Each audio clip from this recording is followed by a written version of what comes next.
Hey everyone, welcome back to Let's Play Donkey Kong 3. I am Mega400, and we're going to start with Tidal Trouble. We're still in Lake Orangatanga, the first world. We're actually going to finish up with almost all of it in this video, aside from the boss, actually. So let's get Dixie, because I killed her last time, unfortunately. Yeah, this song is really great. What do I want to talk about? Well, cartoons, and this goes for everything. Cartoons. Why do cartoons? I think I've said this before too, but again, it's something that's worth bringing back up because then I get new points, and people, you grow wiser as you go on. You get new points. Your opinion changes. You realize new things. But anyway, why do cartoons always have to be considered kiddie? I mean, like, the one thing is you think about Nintendo. Nintendo's most of the games, most of the companies. Oh, here Engard's back too. He's one of the few animal buddies who was in all three games. I think the only other are all. It's playable in all Donkey Kong Country 3 and Donkey Kong Country 64. I guess the only other one that was in all of them would be Squawks, but Squawks is technically not playable in Donkey Kong Country 1. And you can kill that urchin. I just chose not to. But cartoons, and again, Nintendo is not the only company that does cartoony graphics. That's not true at all. But they tend to be one of the few that does a lot of it, and I think that's part of the reason. Not the only reason, but part of the reason they have this kiddie image, that their games are kiddie. Like Mario is considered by some, not all, to be kiddie, and. You know what? If Mario had blood and was realistic, would you now not consider it kiddie? I don't get why cartoons equal kiddie. I mean, hell, South Park is a cartoon, and that's about as kiddie as. I don't even know what to say there. Anyway, before I continue onward, Kiddy also has the ability to water skip by doing that. By pressing A as soon as you touch the surface, so you can continue skipping. You can also get to that bonus barrel by using Dixie's hair twirl, whatever it's called, helicopter spin. That's it. Sorry. You can use that to get there. And I always mess up on this bonus barrel. The first one, whenever I jump in after I finally get there, I always mess it up the first time.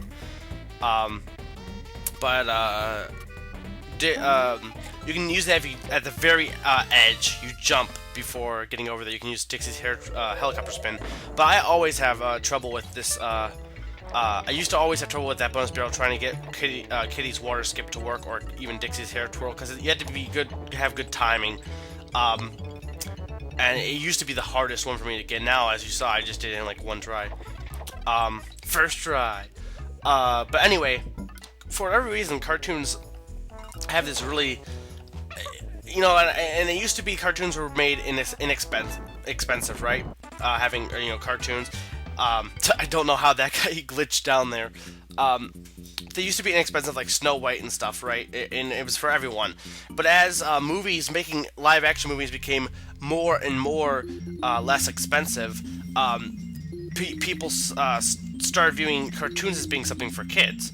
That's not to say that's not to say everyone thinks that, but you can't deny that the general consensus is that, cartoons are for kids.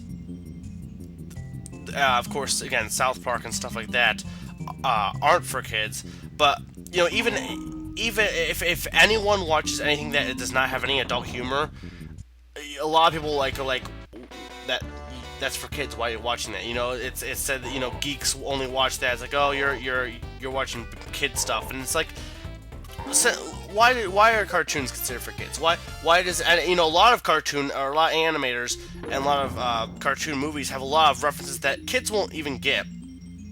Only people with only once you're grown up you'll realize these things. Again, I was talking about the little toaster, and it's still enjoyable for adults to watch, and yet for whatever reason.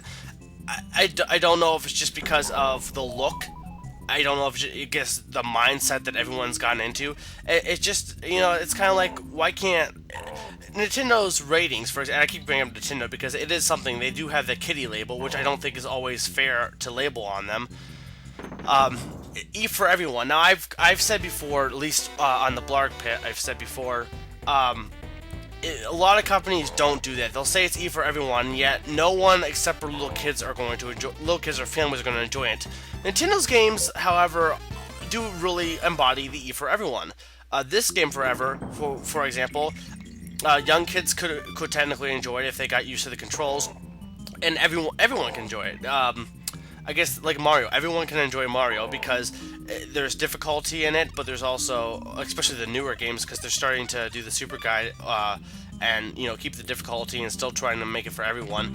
I mean, that's the thing is that Nintendo really does try and make games for everyone. With the super guide is a good example of how they're trying to make it so that everyone can play this game and enjoy it. And that means old people, young people, teenagers. You could still enjoy it in different, take different things out of it. And for whatever reason, people assume that if it's not rated T or M, that it's for kids. The E rating, or the PG, even PG, people consider PG for the most part when it comes to at least cartoons. Oh, that's kid stuff. I don't get why something has to be. Maybe it's just the mindset. It's like, well, I'm mature now, I have to do this, or is it the whole peer pressure thing? Well, everyone else is watching all these mature stuff. If I do this, then, and that's probably a lot of it, is if I watch this stuff, well, everyone's going to laugh at me because everyone else is doing this. And everyone's doing it, but they really wouldn't mind doing the other thing. It's just the peer pressure. Peer pressure really sucks. It's a really stupid phenomenon. I guess I could call it a phenomenon to an extent. Those orange guys back there, I always, if you know Kraft Macaroni and Cheese, the dinosaur, when I was young, I always thought that was like one of his, like a cousin of his or something. Anyway, the thing about this level, which I'll mention real quick, we got through the ice level. I didn't really talk about that, but there really wasn't much to talk about. It was just an ice level. This level is the whole tale about elephants don't like mice. Well, Ellie doesn't like mice, so if she sees a mouse, she will run away in fear. However, this mill, the Murky Mill, I think it's called Murky Mill, is dark. So as long as she can't, there's no lights on the mice, she's fine. As soon as she sees that it's a mouse, though, she'll go ballistic. So you have to defeat the mice before you see them, or else you're screwed. And she'll actually run away, and you could potentially get damaged. Get that. That's not that hard to get. 5 of the coins. Yeah, that's gonna be hard. But anyway, yeah, it just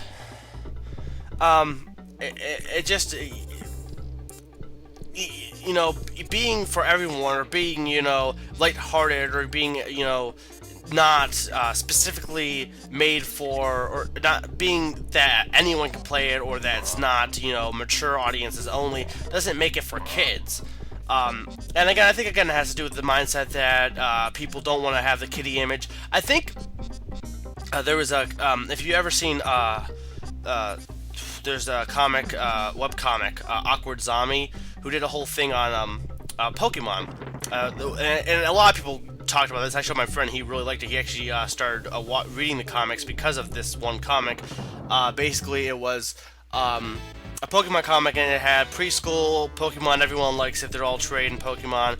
High school, the artist is playing Pokemon, and someone says, "You're still playing Pokemon? Why are you doing that?" And then they go to college, and everyone's Pokemon, and it's true. I mean, the thing is, in college, I guess I say in college, it seems like, because there's the teenage age. I guess I'll say the teenage age, and it sometimes goes on further, but I guess it's the teenage age tends to be that they're very self-conscious. They're very going to peer pressure and stuff, and they want to be mature and stuff. And in college, you're past that. You're secure with who you are, and everyone's fine with it, and stuff like that. Here we have Swanky stuff. You can win more bear coins or bananas in here. He has kind of like a classic carnival game you can play, and he's in a barrel for whatever reason. He has awesome music, though. I really love the music that plays here.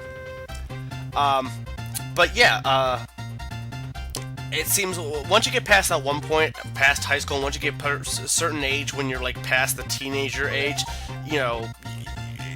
you really do see things differently, and a lot of people are more accepting and stuff.